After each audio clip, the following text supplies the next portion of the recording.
All right. Hey, everybody, and welcome again to another episode of the Remarkable Coach podcast. I'm your host, Michael Pacheco, and with me today, I have Marty Gilbert.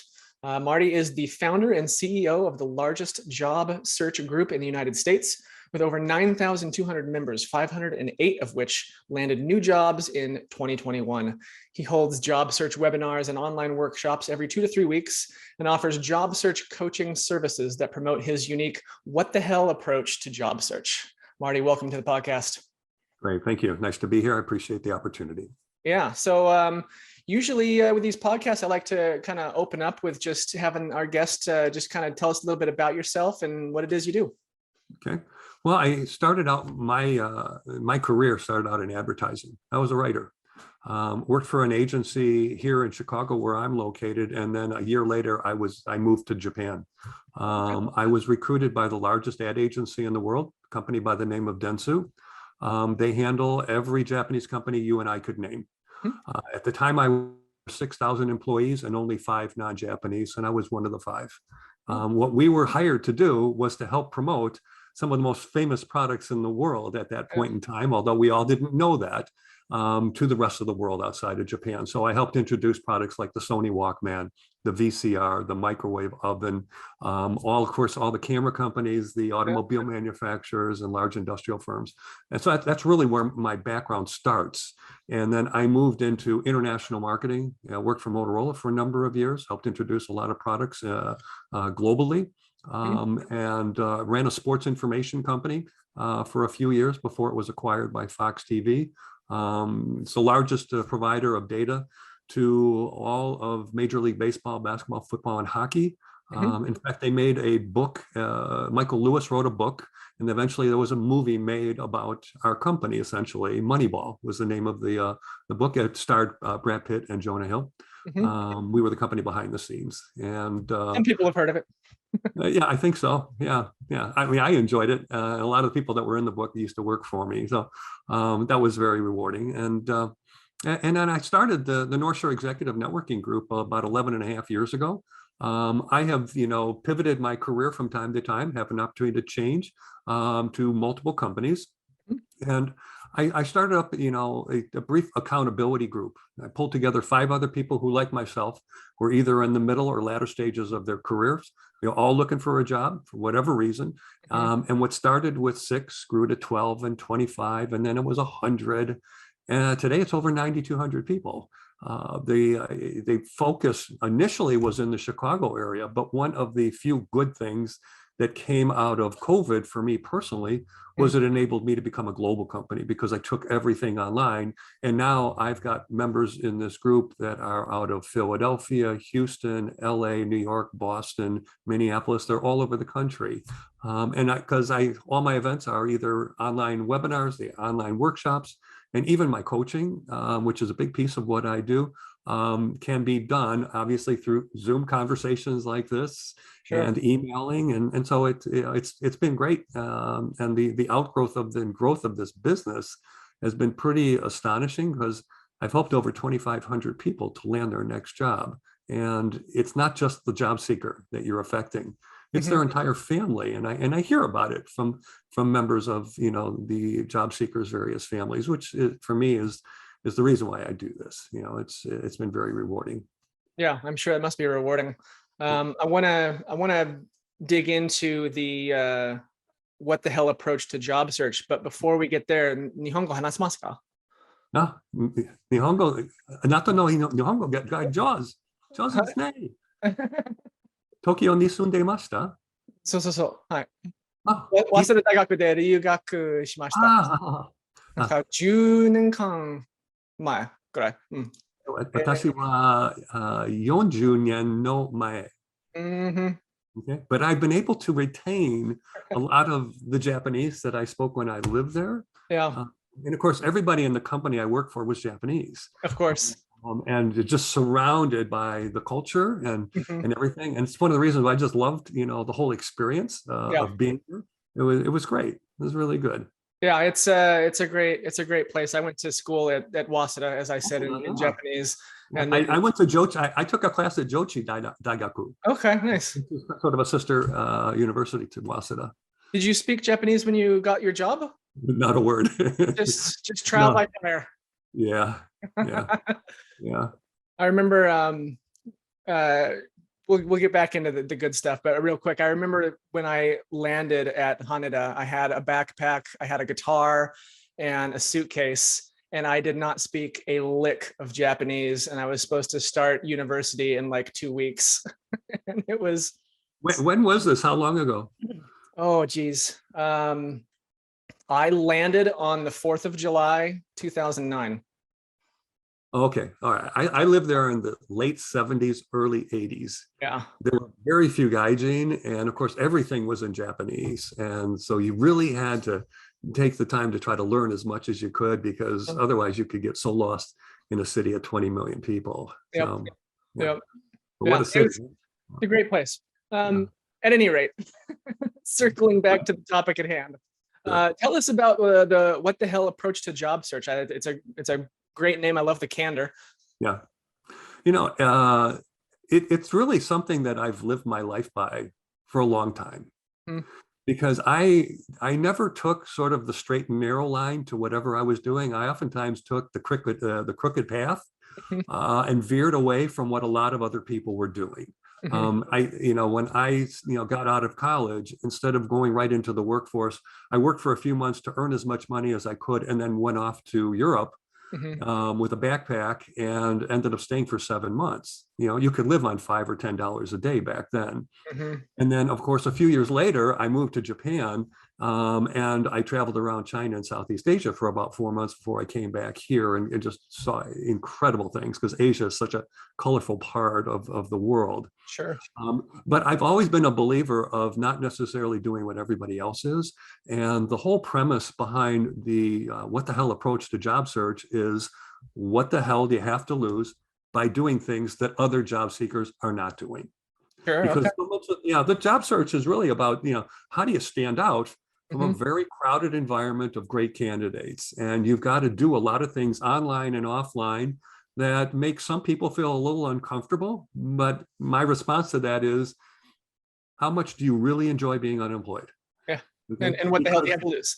Yeah, and that is absolutely my response to so many things. If you don't try it, you'll never know. And there's absolutely no downside to trying something and getting nothing from it. I said, you're no worse off, but the upside is phenomenal. And it's probably helped over 500 people just over the last couple of years to land their next job, because it is a bit unorthodox. And some of the things that I suggest people to do maybe are not in their comfort zone today. But once they embrace this and really take a marketing approach to job search, a lot more things start to happen, and their whole attitude towards their job search, elevates significantly. Yeah. Yeah, that makes sense. I like that.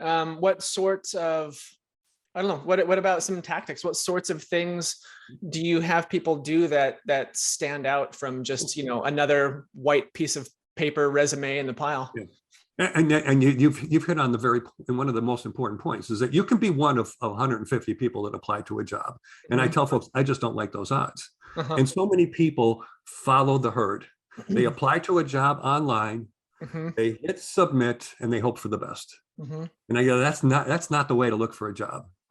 I said, because you have now empowered, first, a piece of software called an applicant tracking system, which is, has no capability to really evaluate talent. It's just looking for keywords. And you are empowering the organization that typically has no power in the hiring process, and that's HR and talent acquisition. Because they don't have decision-making authority. They are not in the sphere of influence. They have no budget to hire people, and they really don't have a seat at the table. Okay, and it's not a bash at HR people. It's just that companies do not train these folks properly to get indoctrinated into the business. So I tell people, you got to do an end around.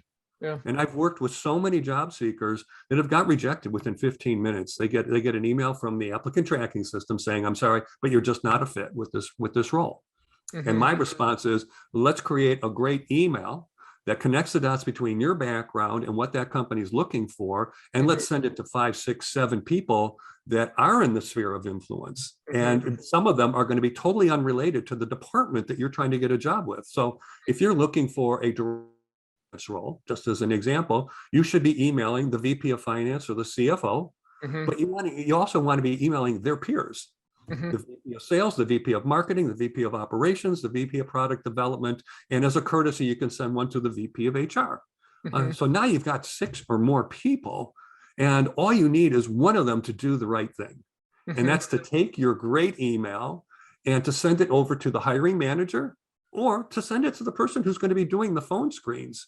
That typically is a very junior person. They're very intimidated by more senior people in a company. And as a result, when they get this email from somebody, and it might be nothing more than an FYI with your email to that person, as well as your attached resume, and they go, oh my God, she's telling me to interview this guy. Coming from the VP. Yeah, and that's so that's one of the 13 moves, but it's one that a lot of people are very, very uncomfortable with, and I go, come on, there's nothing wrong with emailing people you don't know. Sure. I said, one of the most flattering things that happened to me when I was in job searches, because I adopted this approach, is that the first person I would interview would tell me, I got to tell you, there's 3 people in this firm that told me I absolutely have to interview you. Do you know any of them? And I go, no, I've never met any of them. I said, but I did email them because I'm genuinely very interested in the firm, and most importantly, interested in the job. Yeah. And it made me, very, memorable from the get-go. And I stood out from everybody else because I had sort of psychological advocates inside the company on my behalf, who, by the way, I had never met. Some of which I meet during the interview process. So there's just so many ways to tackle this, and too many job seekers take a very passive approach. And mine is an outbound marketing approach, and really doing what it takes to give your background a lot more visibility, and let people understand the value you bring, regardless of your age or experience.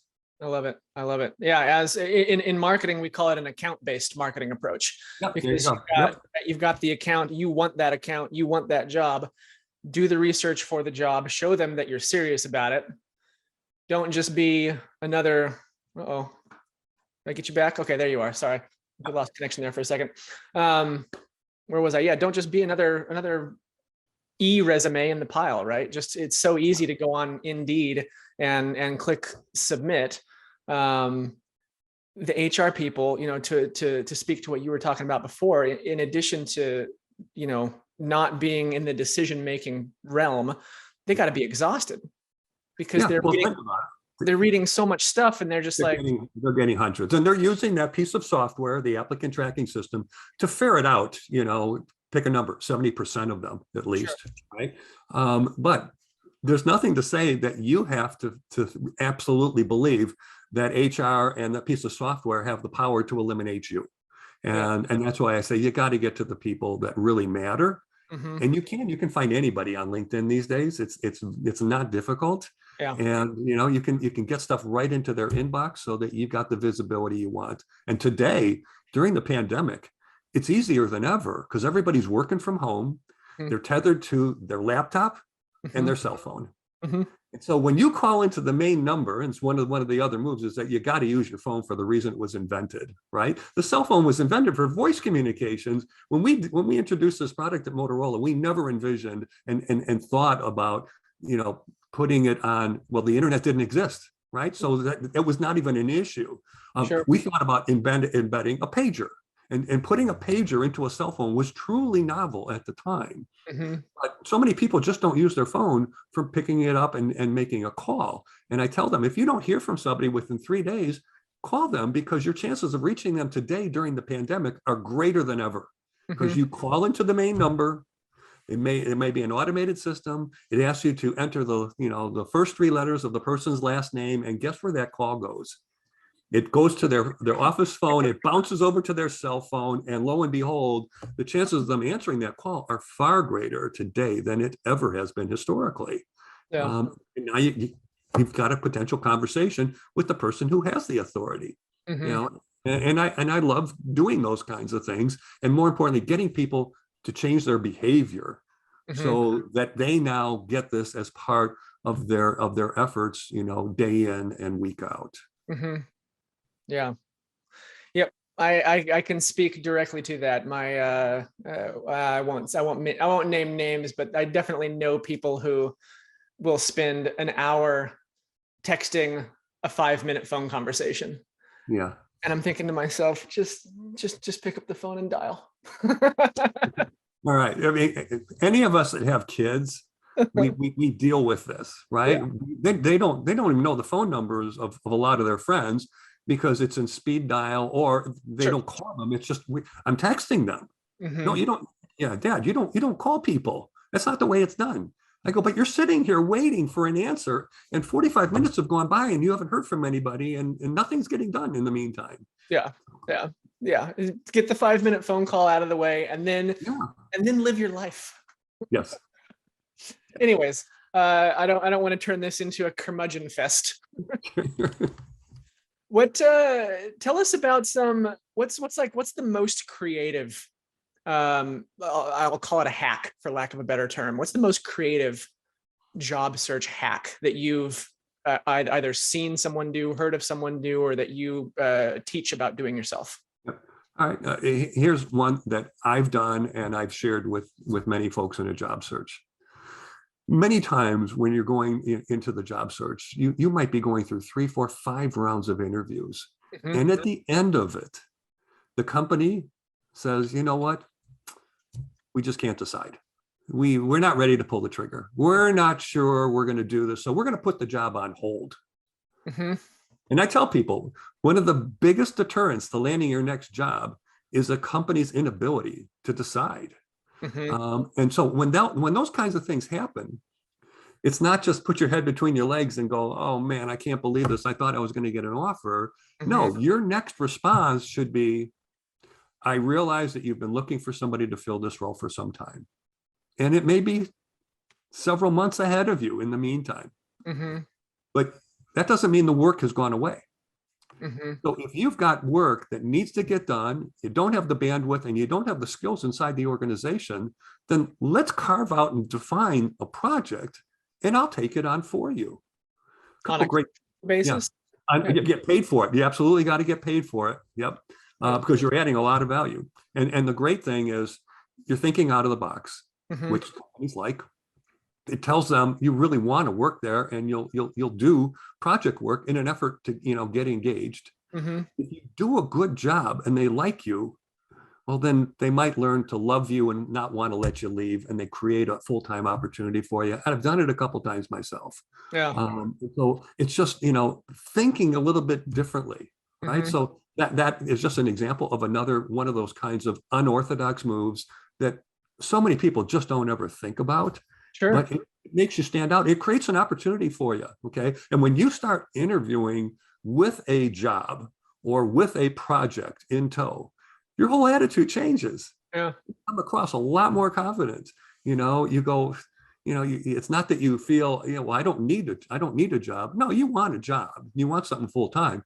But you got a little bit more swagger to your answers now because you can now portray yourself as working. And it sheds a very different light on the way that people perceive you when you come across.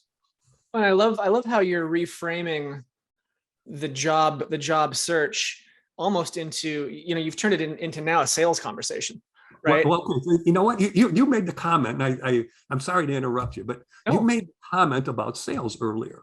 Mm-hmm. And I tell people that we've all introduced a lot of products potentially in our time, new products, new services. And I said, everything you need to do for those products is you got to do your homework. You've got to find out, what is the value that you bring? Who's the audience you're trying to reach? How do you get to them? New product launch. Mm-hmm. The only difference between a new product launch and somebody looking for a new job is that job seeker is now the new product. Mm-hmm. You got to create visibility.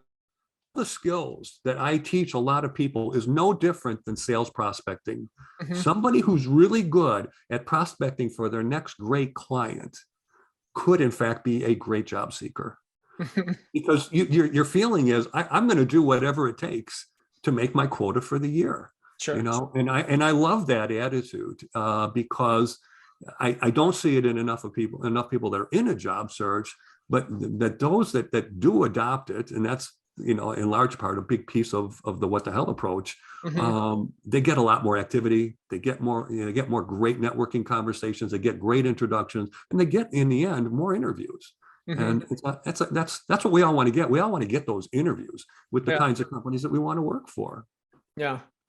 Yeah. That's great. I think it sounds like a big part of it, and correct me if I'm wrong, or maybe I'm not putting it into the right words, but it sounds like what a lot of what you're doing here is kind of taking the blinders off and showing people that searching for a job, looking for a job, doesn't necessarily mean clicking apply and then going and doing an interview in person or doing an interview on Zoom or on the phone or whatever. It doesn't have to be that black and white. It doesn't have to be that structured. It can be whatever you make it to get the job. Yeah. And there's some great technology out there. I mean, one of the things I share with people is, wouldn't it be great if you could get a personality assessment of the people that you're going to be interviewing with before you walk in the door or before you get on the Zoom interview? Uh-huh. And I have found that technology. And so anybody who's on LinkedIn has the ability to have their personality assessed by a tool, so that you now know, I'm going to be interviewing with the VP of marketing about this role. I wonder what kind of person he or she is.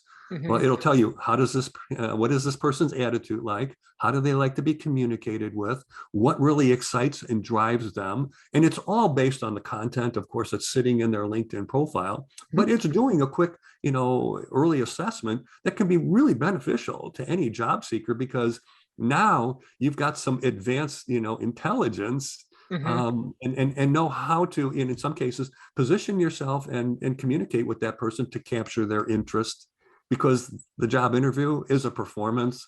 You need to treat it like one. And so you've got 45, 60 minutes to really show that you're a star and you're someone that they need to take very seriously. Yeah. Yeah. Are you comfortable sharing what that technology is on the podcast? Yeah, it's a website. It's called crystalknows.com. So it's crystalknows.com. And I think you get about 10 personality assessments for free. And then after that, there may be a paid for function. But it's amazing. I've done it on myself, and it's pretty accurate. Transparently, I've used Crystal Knows for going on 3 years now, and it's great. And it'll give you little tips on how to reach out to the person whose LinkedIn profile you're looking at, and it'll give you different tips based on whether it's an email or a phone call. It's snazzy technology. It's pretty cool. It's fun stuff. Yep. Yeah, cool. Let's see what else. We talked about the most creative approach. What about the most effective approach that you've seen? Is there one kind of hack that's just been crazy effective more than others? Well, I'll tell you about one that I implemented myself. I have not, encouraged people. I've indicated to people that this is something that's possible, but I don't advise it for everybody. Okay. I remember when I was in a job search myself, I was interviewing for a VP of marketing role with a mid-sized company. They got it down to 2 of us. And in the end, they ended up offering the job to the other candidate. And so I went back to the CEO and founder of the company, and I said, look, just for my own edification, and I encourage all my job seekers to do this, would you mind just sharing with me what ultimately led to your decision to move forward with the other individual and not with me? Because I really thought I was a really strong fit for this job. He said, I got to tell you, it wasn't all that difficult. I said, why? He said, because you would have come in here and within a year, you would have been so bored, you would have left. He says, because you've done so much more than the other individual, that for that other individual, they're going to go through a lot of learning, and they're sharp, and they'll get it. But you're already there, and I don't want somebody who's already there, because I need somebody who's going to stay here for the long term. Which I then said, I appreciate your answer, and while I don't necessarily agree, I certainly respect the fact that that's your opinion. I said, because the job that I really want is your job. I want to be running this company. And we had a brief conversation about it. And 6 weeks later, he called me back. Uh-huh. You planted a seed I'd never thought of.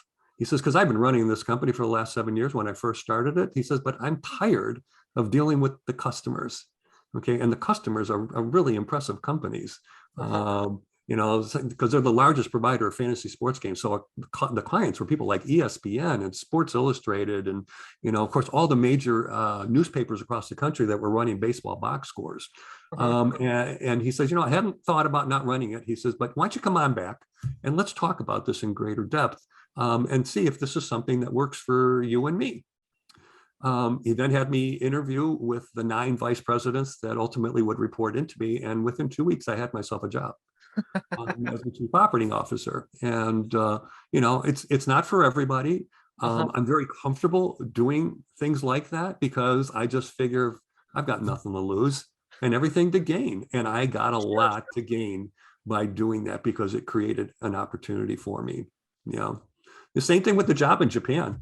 I was hugely underqualified for that job. They wanted somebody with 10 years of experience. Uh-huh. I had one. Uh-huh. They flew people out to LA and New York for interviews when they had about 25 people that they interviewed in the 2 cities. Yeah. And I was the last one to be interviewed. And they ended up offering me the job in part because I had spent that time traveling in Europe. Uh-huh. And I was able to demonstrate them an ability to adapt to foreign environments very quickly. And they said, you know what, we've had a lot of people come here and within a month they leave because they just cannot adjust to the Japanese culture, right? I mean, we've seen it. And they loved the fact that, yes, of course I could write well, but they were really enamored with my ability to travel on my own and, wander into places and cultures and get along just fine. Yeah. Yeah. Yeah. Okay. Wow. And were they put off at all by the lack of fluency in Japanese? No, there was not one foreigner in there who spoke Japanese because they were hiring us for our English language skills. Sure. And they gave each of us interpreters so that whenever I was interacting with the art directors, the photographers, the models, everything was in Japanese being translated from me to them, from them back to me. I mean, it was a literal ping pong match. And as you can imagine, there were a lot of nuances, in the American humor that were not very easily translatable into Japanese when you're trying to explain to them the double entendre associated with what I'm pitching here. And so, I mean, there were some pretty novel ideas that didn't get through. But did I build up a great portfolio because everything I wrote appeared every week in Time, Newsweek, Businessweek, and Fortune magazines. Because there was no internet, and everything we did was at least for the international markets, based out of Tokyo, was in print, and it just went to all these different countries all over the world. It was very cool. Yeah. When my goal, so my degree is in Japanese language and literature. Oh, okay. Japanese literature. My big goal at one point in my life was to do translation of literature, and just exactly what you said, just the idioms, the cultural idiosyncrasies, just very, very difficult to figure out how to shift that over into a foreign language. I have so much more respect, having learned Japanese and having learned how difficult it is to try and do something like that than I ever would have had I not done that. Yeah. But great experience. It's fun stuff. Well, cool. What, I don't know, what else, what else would you like to touch upon about? So given that the majority of your listeners are coaches, let me just share a little bit about, my coaching experience and the evolution of this business, because I think we all recognize that somewhere close to 99 out of 100 startup businesses don't make it past their 12-month anniversary. Okay, I may be off by a couple. But the message is that it's very difficult to start up your own business.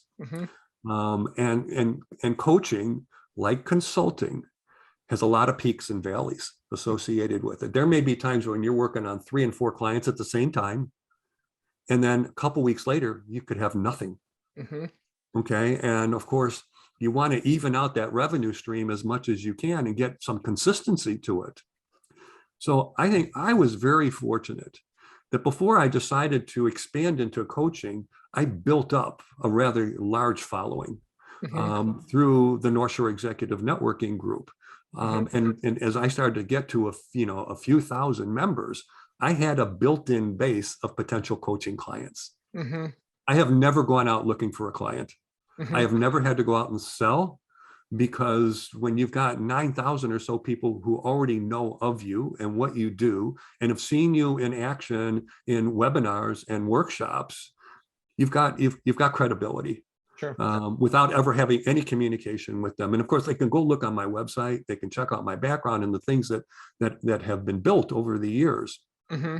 But I think that's an important thing for somebody who's a coach, because the most difficult part of being a solopreneur or a coach is that you got to become a great salesperson, because most coaches have to go out looking for their next opportunity. What's that next coaching client or coaching clients that you want to be working on at the same time? And that takes away time from doing the work. So there's got to be this tremendous balance. And, so you always want to have a certain amount of time siphoned off every week for business development.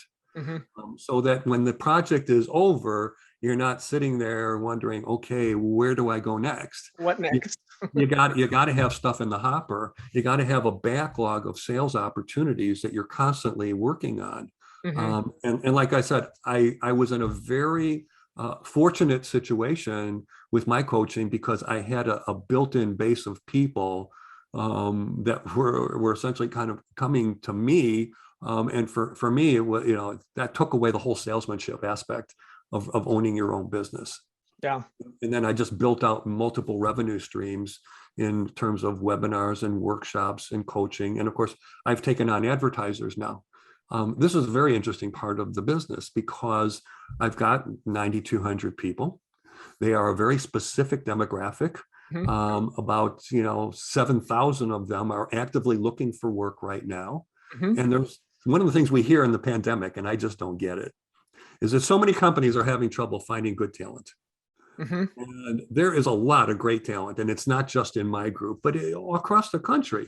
Yeah. They don't look for work and they can't get it. Yeah. So I just don't understand those comments. But more importantly, there are companies that look at my installed base of demographics, and they go, well, that's the kind of audience we want to be talking to. It could be a training company. Training companies are great for job seekers, because it's a way for them to fill in some gaps in their background. It's a way for them to enhance their resume, because now they've got a certification in Six Sigma or in PMP or some software languages. Makes them more marketable. Sure. And of course, I've got this NSENG talent recruitment program where I'm now helping companies shorten the time it takes to find great talent, because I'm loaded with it. And so I say, you can advertise in our website, you can advertise in my weekly newsletters, you can advertise on our LinkedIn group, and it'll get visibility to all 9,000 plus members. And so I'm always looking for, creative ways to create, incremental value, incremental income, if possible. And that to me is what it takes. And it's one of the reasons why I've made an intentional effort to become far more active on LinkedIn over the last few months. I've got over 24,000 LinkedIn connections, but so I've got a big audience of people, but I've not done a lot of sharing of my thought leadership on the very topic that I believe I'm an expert on. And so I've been posting a lot more on LinkedIn about my perspectives on job search. And as a result, I'm getting anywhere from 5,000 to 15,000 people seeing the posts. And what do they do when they see this? If it's something that they identify with, they may be emailing me for some advice. They may join my group. They may share it. They share it with others. Yep. And that's a home run, because now it's going to their 1,000 or 2,000 connections. And just the whole viral nature of marketing is something that I got involved with very early on, because when the digital age of marketing was developed, I was right there at the beginning of it. So I really acquired a lot of those skills, and I apply them, every week to what I'm doing. So it's a lot of fun, because it's more immediate. You don't have to wait and see. You're getting immediate feedback, particularly with email marketing, with things you do on LinkedIn, other forms of social media. You can see the impact of your efforts, and then you go, I'm going to keep doing that. and I'm going to start to walk away and wean myself from some of these other things Mhm. because I can see the proof behind what is coming to me as a result of the efforts. I was just going to say the ability to analyze things in the digital realm, as opposed to, knowing how many people bought your product based on an ad they saw in a magazine or an ad they saw on watching the Super Bowl or something like that, right? Yep. It's really, it allows you to, adjust course and make intelligent decisions if you're paying attention to your data. Yeah. One thing that I have done, and this was very intentional, over the last couple of years, I have started to speak at large university alumni groups. Okay. Yeah. Large university alumni groups, because those alumni associations are anywhere from 10,000 to a couple 100,000 people. Mm-hmm. And the alumni associations are always looking to add value to their alumni because that's where the endowments come from. They've got the money, you want some of it. And so you've got to keep adding value so that they go, yeah, you know what, I am so dedicated to this school. I love what they're doing for us. Mm-hmm. And so I've been speaking fairly regularly to a lot of universities, including Harvard and Yale, Howard University, Cornell, Michigan, University of Chicago, Illinois, Loyola, Kansas. I mean, I've got a list of about 15, 18 of them that I speak to. And what it does for me, it ensures that there's a constant influence or influx of great talent coming into NSENG, which is what I want. I want to keep that talent pool really high. And it's not a guarantee that people that went to, fantastic schools are necessarily fantastic workers, but the odds are potentially in their favor. And so I figure, you know what, I want to make myself, present to those kinds of places. And, it's really helped. And of course, it's gotten me a reach, that's been international, because some of these folks are, they went to school at Chicago or Harvard, but they now live in Paris. And so now I start to get into some of these other, other countries, which is, always very exciting. Yeah. So Marty, for your business, for your marketing, for your lead generation, you're doing keynote speaking, you're creating content, you're amplifying that content across different social media platforms and getting seen by many people. Are there other things that you're doing to bring your prospects in? I'm not a big Twitter guy. Mm-hmm. I have a handle. I sometimes put stuff out there, but I'm not looking for anything in return. And the same thing with Facebook. Sure. LinkedIn really satisfies my needs from a social media standpoint. But I do use my network from time to time to get introductions into individuals or companies that I'd like to have a conversation with, either because maybe they are a potential sponsor, or maybe they have access to a lot of potentially unemployed people that I would love to tap into and have them join the group. So, if I can identify, just like any job seeker, if I can identify my hit list of companies that I want to go after for some specific things, then I can look into LinkedIn and see who in my network is connected into, key people in those firms. And, the important thing with networking is to not ask your network to do much of any work for you. You've got to do it all for them, make it easy for them to say yes. And the way you do that is that you write it up. Here's the email introducing myself to the person you're connected to who I'd love to have a conversation with. All you need to do is put a sentence on top of it, send it out to them, copy me, and your work is done. Yeah. And that's where a lot of people don't get it, or they're not thinking that way. But again, you've got to do the heavy lifting. You've got to make it easy for people in your network to say, yeah, sure, I'd be happy to make an introduction. And of course, on LinkedIn, I can go through somebody who's got 10,000 LinkedIn connections, and I could find the 5 most important people that they're connected to that I want to have a conversation with within 5 minutes. Because the feature within LinkedIn, it's got, there's filtering. And so I can filter on any person's connections who is a direct connection to me. And so now, okay, well, those people can help me. Who, amongst their 8,000 connections, do I want to have a conversation with? And it might be based on the industry they're in. It might be the company they work for. It might be the title that they have or the city where they reside, or combinations of those. And it's a great way to prospect for help by leveraging your network to get to the people that you really want to have a conversation with. I love that. I love that. Yeah. And if it's something you really want and you don't have a first degree connection there, you could look for a second degree connection and work your way to that. Absolutely. The power of second degree connections dwarfs the first degrees, Sure. because there's just so many more of them, right? Yeah. And when in doubt, and you don't have a connection on LinkedIn, then you send a cold email. Yeah. But it's got to be really well written. It's got to be enticing. It's got to get them, going, boy, interesting perspective, interesting skills. What's the harm in having a brief 5 or 10 minute conversation? And that's all you need to ask for. 5 minutes. Yeah. And you want to, I think in that email, if I can throw in a piece of my advice, would be to inspire some curiosity and front load with value. Yep. Don't ask anything, right? If you want to ask, I guess, to meet with them for 5 minutes, but don't ask them to do any work.